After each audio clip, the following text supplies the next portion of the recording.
The budget was about 120 million, and they grossed less than 40 million. Oh my god! So that stings a little. Have you ever played your favorite video game and just wish that it would never end? Well, in the case of the Borderlands film, after watching this, you are certainly going to wish that it would be over as soon as possible.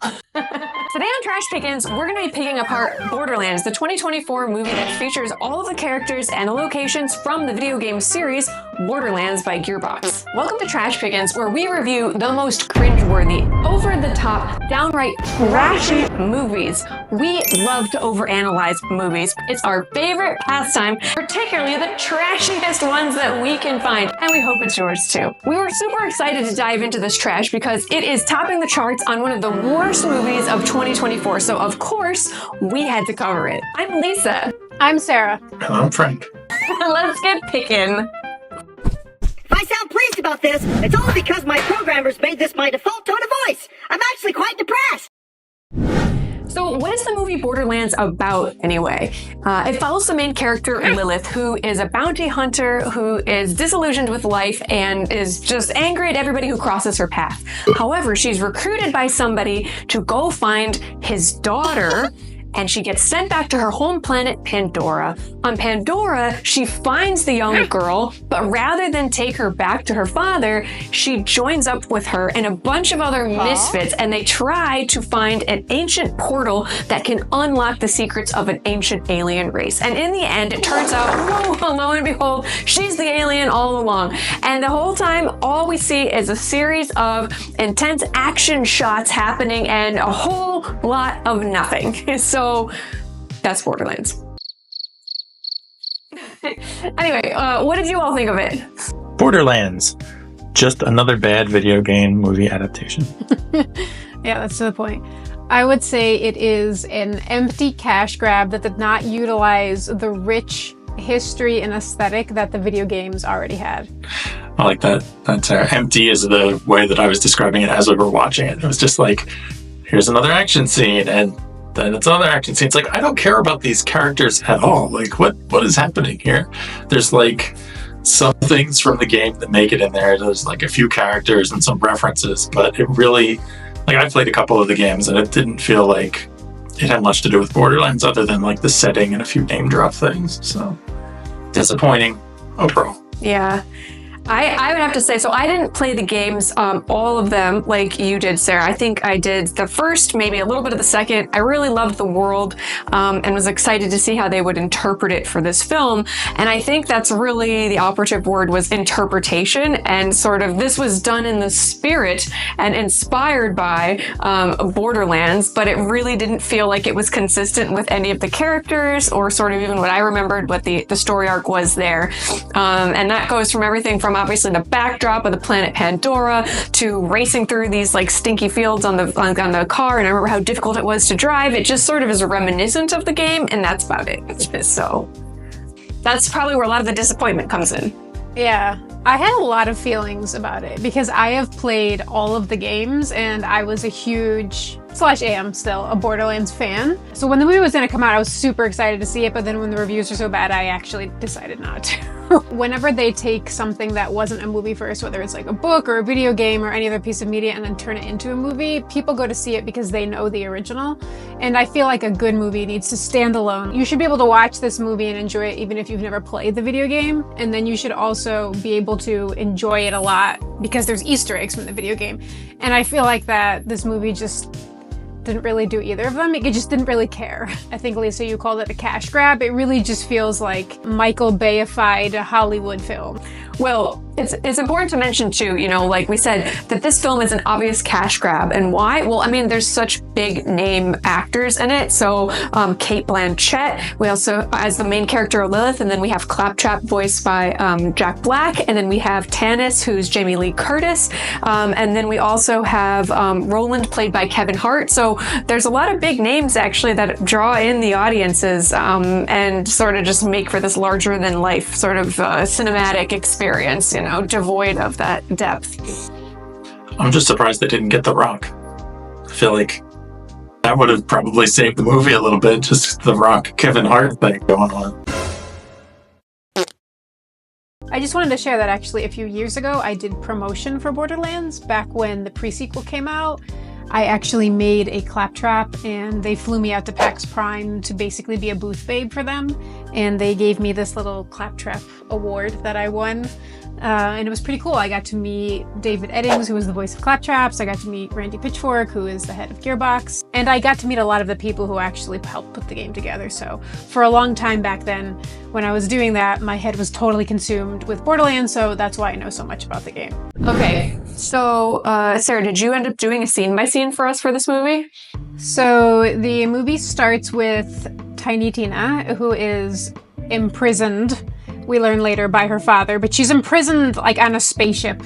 And the hero Roland, who is part of the, I guess they're just kind of like an army, they're called the Crimson Lances, he breaks in to save her. And they... it's just like so hard to go over because nothing happens, like at all. I'm like, what is the point? That's literally the scene. It's like she's in a prison and he just breaks in and gets her out and there's nothing. Like there's nothing to say about it. I'm gonna do a really bad job giving you a review, but I'll try. Okay, so Roland breaks Tiny Tina out of jail and she's being imprisoned unfairly by her father, and they escape from the prison, and on their way out they release one of the prisoners, Craig, who is a bandit psycho in the world of Borderlands. And that is the opening scene.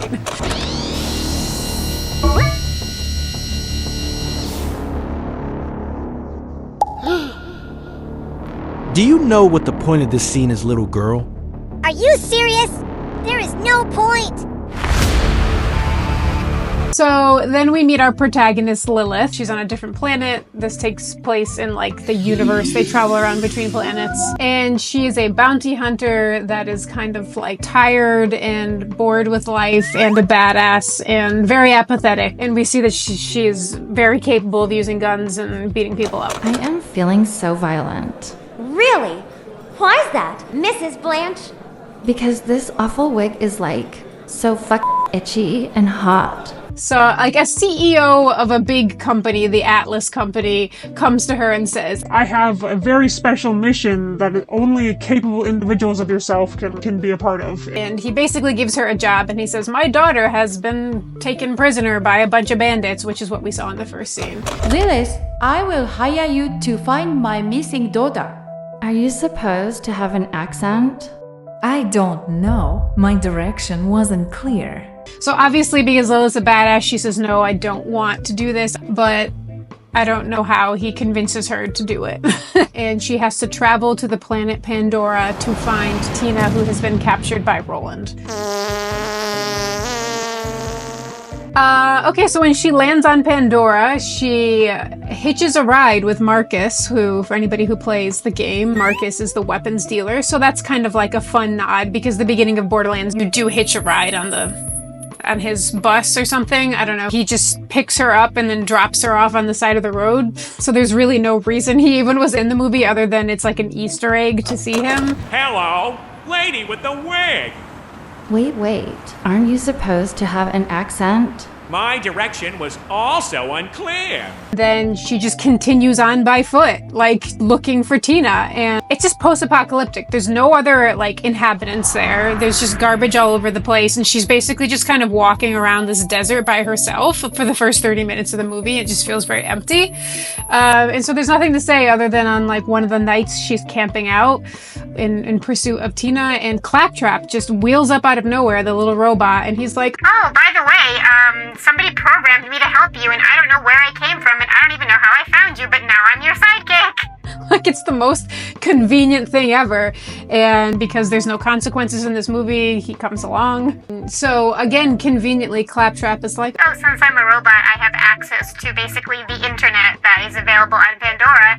He figures out where Tina is and he gives her the exact coordinates. And it was literally like a 3-second exchange through dialogue. There's no drama. So anyway, so they travel there again by foot. And when they get there, Tina is there, and she basically lives in kind of like a trash heap. Of course, Tina doesn't want to return to her father. She's not really kidnapped by Roland. Her and Roland are good friends, and she actually hates her father and doesn't want to return home. So Lilith has to try to wrangle her, and Tina turns out to be a crazed child that likes explosions and using black vernacular. Why you looking under my bed, homie? Why are you talking like that? Because yo, the irony of a little white girl acting street is a low form of entertainment and therefore perfect for a shit movie like this. And so there's just like another 20-minute fight scene where Lilith and Tina just fight with each other. Craig shows up, who's the psycho, and he fights Lilith for a bit. Through this fight scene, Roland shows up, who's kind of Tina's caretaker, and he fights Lilith for a bit. And then, while all four of them are fighting, the Crimson Lances and, like, Daddy's army shows up because they're apparently, despite them hiring Lilith to find Tina, they're still pursuing Tina on their own. So the entire army from the Atlas CEO shows up and starts fighting. So there's just like 30 people fighting. It's like the longest scene in the movie. And there's just a lot of explosions. They ride a car through the desert. You get to see some stags and stuff like that from the video game. But there's just nothing to say other than it's just fighting for literally a half hour. It turns into Lilith kind of joining their crew. Sorry, this is like hard to talk about because nothing happens. Like, okay, so now that the four of them decide, boy, it's like Lilith, I don't know, whatever. Now that the group of bandits, or well, not bandits, now that the Misfit crew has all decided to team up, there's a whole bunch of exposition. Tiny Tina is a special test tube baby that has the ability to unlock a magical ancient alien vault that is hidden somewhere on the planet of Pandora. Craig and Roland all are trying to find keys to give to Tina so she can, you know, like a puzzle, put all the pieces together and unlock the vault, which is supposed to have something special we don't know inside of it. So they tell Lilith that this is what they're pursuing, and Lilith says, okay, I'll pursue it with you. Did we just spend half the movie on a single fight scene? So now we have to exposition the plot because we're running out of time? Hell yes we did. And we'll do it again in the sequel. Oh, sweet, naive little Kenneth. There isn't going to be a sequel. So in order to pursue this, they decide to seek out a local genius scientist character named Tanis. Yeah! Science, bitch! And Tanis lives somewhere in a local town. So they go to town, they find Moxie, which anybody who's played the video game, Moxie is the most cosplayed character, obviously, because she's like perfect for OnlyFans. So we meet Moxie, which was cool, but whatever, there's no point of her, and she's basically like, oh yes, I know where Tanis lives, just go up the elevator behind my bar. So they take an elevator behind Moxie's house, and they meet Tanis, played by Jamie Lee Curtis, and Tanis says, oh yes, I'm a scientist and I've been studying bolts all my life. I know where the last bit of the puzzle is. The last key is hidden in a dull, corrosive mind, and we all have to go together to go find it. And also we learn here that Tanis and Lilith know each other, and that Lilith actually grew up on Pandora, and she doesn't want to tell anybody, but Tanis knows. So all of them now, including Tanis, go to the corrosive mine. It's just like a series of tasks they have to do. They have to sneak through a corrosive moat, they have to fight through a bunch of bandits, and then they have to like search for the key among a pile of junk. But very luckily, Lilith literally walks into the room and says, oh, I think the key's in here, and like picks up the key. It's just sitting on a shelf. It's like, again, no drama. Oh, look. The whole point of the movie in a box. Here you go. You just randomly found this? Yeah. Do you think we can use more exposition to claim this is magical and not just uncreative writing? We have no choice. We have to. We have another 30-minute fight scene coming up. And then in order to get out of the mine, there's like a big long fight scene where they have to fight a whole bunch of bandits, and it's another 30-minute scene of just explosions and whatever.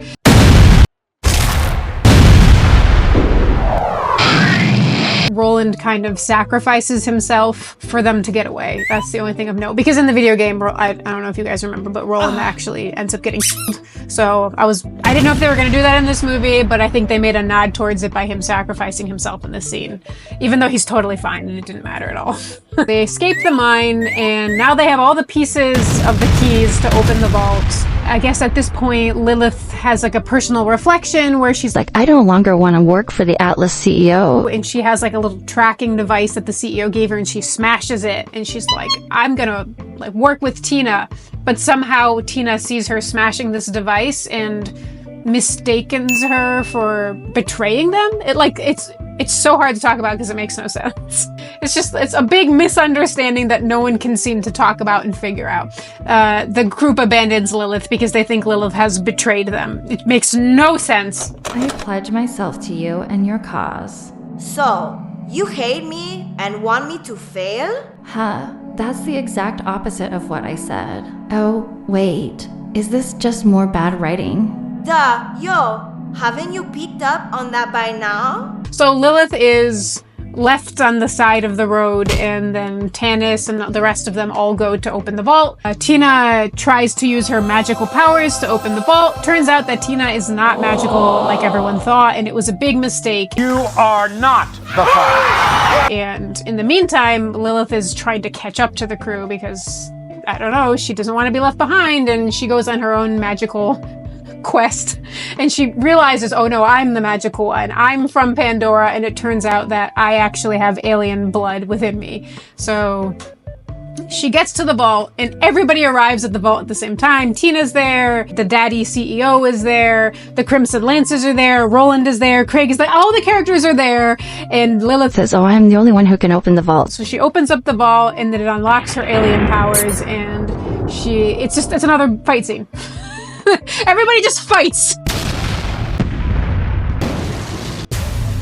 But it's kind of cool because she uses her alien powers to blow things up, and obviously they win. They beat the CEO, and she's now like a revered badass alien that is the protector of the planet, and that's literally the end of the movie.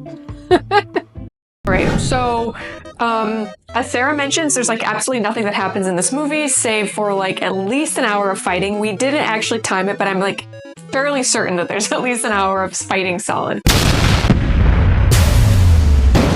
So what makes this movie trashier? Like, what stood out to you that's just like, not that great?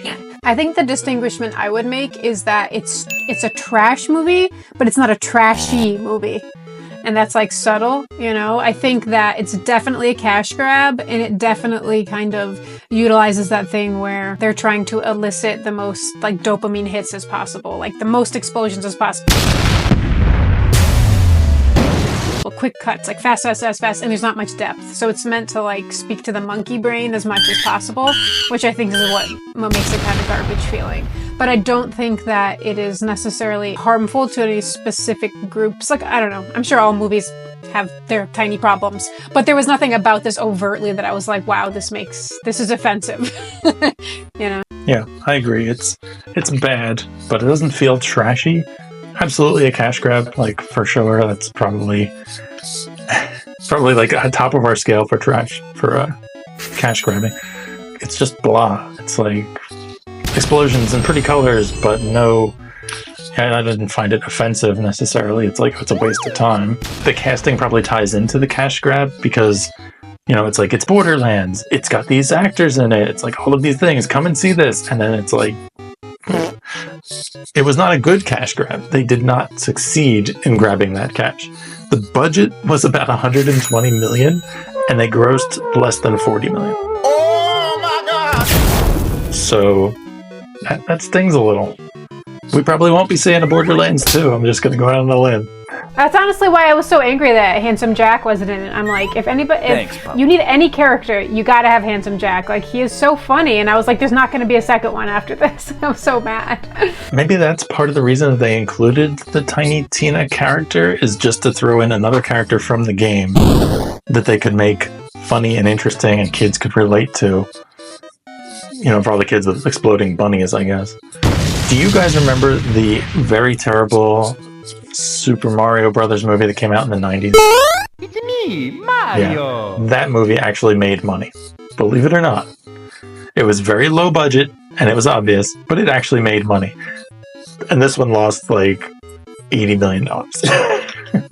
It seems like in these films, it's like you can just I'm sorry. I have nothing to say, so I'm struggling to figure out how to say what I'm trying to say. If you're turning a video game into a film, you have to think about what is it about the video game that is most appealing to those people who play it, and what would be most appealing to people who don't play it.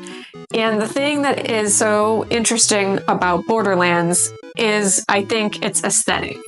Like I mentioned at the beginning, it's the animation, the color, the way that they move in the world. It felt unlike any other video game I had played. I'm not a big gamer, but I really liked this and felt like it was different than others. And I think that that's really what they went with. They just took that aesthetic and they just decided to turn it into like an action fight sequence. And that's all that it was. End of story. And they have to just make that, basically they need to make that bet that that's what people liked best about the film, or that's what they hope people would enjoy most. Because if it's a sprawling multi-series game, it's going to be difficult to try to capture all the nuances, and so they went hard into the action sequences, I don't know. It just was a very clear artistic decision that they made. And that's why I feel like I'm not the intended audience for this. I mean, I probably should have been because I liked the video games, but because it was an action flick, it just wasn't for me. So yeah, there's no story at all, and even though they kind of had backstory to the characters, they barely got into it. For some reason, they appropriated Handsome Jack and his daughter Angel. I don't know if either of you remember these characters, but he was the head of Hyperion in the games, another company, and he has a daughter who's actually a siren, and he was using her. And they took that story with Handsome Jack, and then they gave it to Tiny Tina and the head of Atlas, which that's not her story in the games. I don't know why they took Handsome Jack's story and then gave it to Tiny Tina, which is very strange to me, because I'm like, when Handsome Jack comes in later, what are they going to do? So there were nods to the game. I just don't know why they made those decisions. It just seemed kind of arbitrary.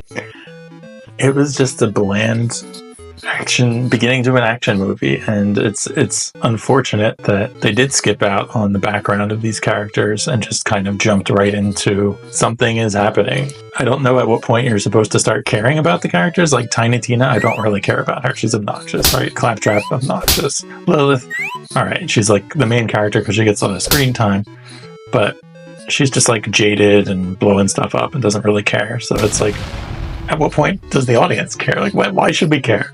They didn't set us up for that. They just kind of went right into it, and it's all just why is Lilith hired to be there if the Crimson Lance is already there, and Crimson Lance already found her? So what is Lilith even really doing? The whole thing is just jamming as much onto the screen at once and just hoping that people buy it as a good movie. This is the feeling that I got from it. Yeah. I feel like there would be small things in the plot that you could actually at least tighten up to make it actually a story. Maybe that would make a difference. But it's true. I wonder if folks just feel because it is its own world and it's its own game, you can't you can't do it. You have to do another variation on it. I don't know. The only thing that I really wanted to say about this is just it drove me crazy at the end how she now had access to the vault. And she's the only remaining alien from a prior golden age. And rather than go in there and figure out how they could actually use that technology to better Pandora, which is, as she describes it, a shithole, they instead just throw the Atlas main character CEO in there to die and be eaten by some weird kraken that also lives there. And then they laugh and then they leave and they just go back to their life living in this trash planet. And it's you were literally just given the keys to better your life and everyone else's life, and instead she's just gonna make herself into a firecracker in the shape of a dragon with flaming wings. And it's yay!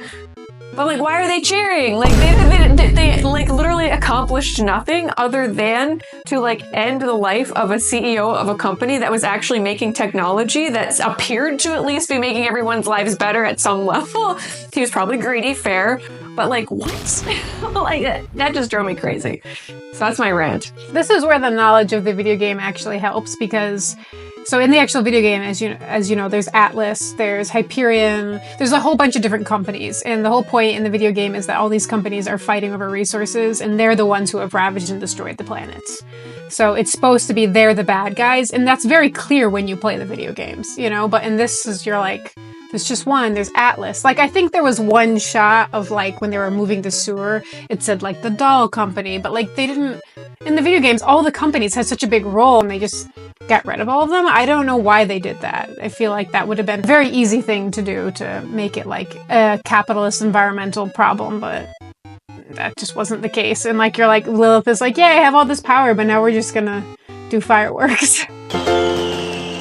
So, Frank, what are others saying about this? I'm sure there are plenty of fans of the video game that probably were disappointed like we were when they saw it. There's a lot of very long-winded reviews that people have posted that I don't really feel like reading because I feel like I'm kind of done with this movie. So I'm going to read this one. It's 1 out of 10 stars. Cash grab with terrible casting. The most glaring issue with Borderlands is its casting. The video game series is known for its eclectic mix of characters, each with their own unique personality and quirks. The film, however, seems to have chosen its cast with little regard for whether they actually fit the roles. While big names may draw in crowds, they do not automatically translate to effective performances. Beyond the casting, Borderlands suffers from a lack of artistic vision. The film's direction feels uninspired, as if the filmmakers are more concerned with ticking boxes than crafting a memorable experience. The action sequences, which should have been a highlight given the game's emphasis on chaotic and explosive combat, are surprisingly lackluster. Accurate. The choreography is unimaginative, the special effects are subpar, and the pacing is uneven. There is a sense that the film is going through the motions with little regard for creating something truly exciting or innovative. Lastly, Kevin Hart cannot do action. Kevin Hart's acting chops begin and end with cowering in the corner while real heroes save the day. That's not nice. I don't agree, though. I mean, they really did center action shots, and that's what the chaotic, like, explosions and shooting, that's what the whole movie was, so I don't know if I agree with that, but everything else, yes.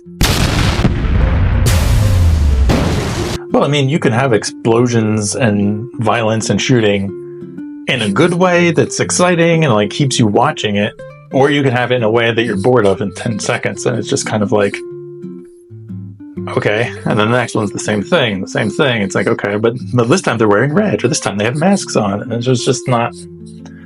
It was unimaginative. I agree. I feel like there's a lot more they could have done with the game, with the different weapons, the different creatures, and it just wasn't there. I think the one thing that I was okay with by the end actually was Cate Blanchett. I felt the same way as this reviewer being like, are you like putting Jack Black as Claptrap? To me made me so angry because I was like, you're not filming anyone. It just record the voice. Just use the voice actor. Like, that made me, that to me, I was like, oh, this is just, they want money. You know what I mean? But I will say after watching Cate Blanchett, like, I noticed that the way she would stand are like some of the same exact poses that Lilith would stand in loading screens and stuff like that. And I don't know if somebody showed that to her, or she just did her own research, but like she has such like a weird slender body, which is kind of how the character looked. And I was like, you know what? I feel like that she pulled it off. I feel like she doesn't care about the game, but she took it seriously and like did the role they asked her to do. And I was like, okay, fine. You know, I wouldn't have chose it myself, but I was okay with it. I give her a pass. Great job, Blanche. She seemed too elevated for this movie. It seemed like it was a bunch of like older actors trying to like play in the sandbox. Like, it didn't, like, I know it's good to have, like you said, representation in older actors, and that's great, but because they just didn't understand it, I felt like they just didn't get it. Like, I could be wrong. Maybe they were fans of the video game, but it just felt like, yeah, like they're just putting on these costumes and playing and didn't quite understand what they were a part of. Didn't feel like representation of the gaming community. I mean, actually, the only one I'm super okay with is Moxie. Just because I was, like, I remember when the game came out, this is just, like, my own baggage. Like, literally, my feed doing cosplay at the time was just, like, thousands of Moxie boobs, like, over and over and over and over again. Or, like Moxie underwear, photo shoot. Everybody was Moxie in underwear, like, constantly. So, like, casting an actress who's in her 60s, I'm like, yes, that is, like, I'm absolutely okay with that. Like, that's about it. Let's try this. It's 5 out of 10, so decent, but underwhelming to say the least. So the title makes me think it should have been less than 5, but the only part that was interesting in this movie is Claptrap's lines, which were cheesy most of the time. Absolutely mediocre live action adaptation, movies like these should be exciting and unique with a one-of-a-kind twist that's newly introduced to the series. You, as a director, have so many characters and depth to work with in this universe, yet the director decides to use the most generic and repetitive plots. It goes without saying that the acting in this movie was good, although lacked a bit of depth to the characters' personalities, and the resemblance of the actors to their original counterparts were not all as accurate as it could have been. I guess they didn't like the wig. Overall, such a shame to see this coming from a franchise this big. So I think that's part of the problem. So many people loved Borderlands, and the franchise was big, it had sold tons of games, that the expectations for anything you put out for them is going to be huge. And this movie, you put all these big names tied to it, and everybody gets excited. And as soon as people start getting disappointed, you're done. It's over. Fans of the franchise are not.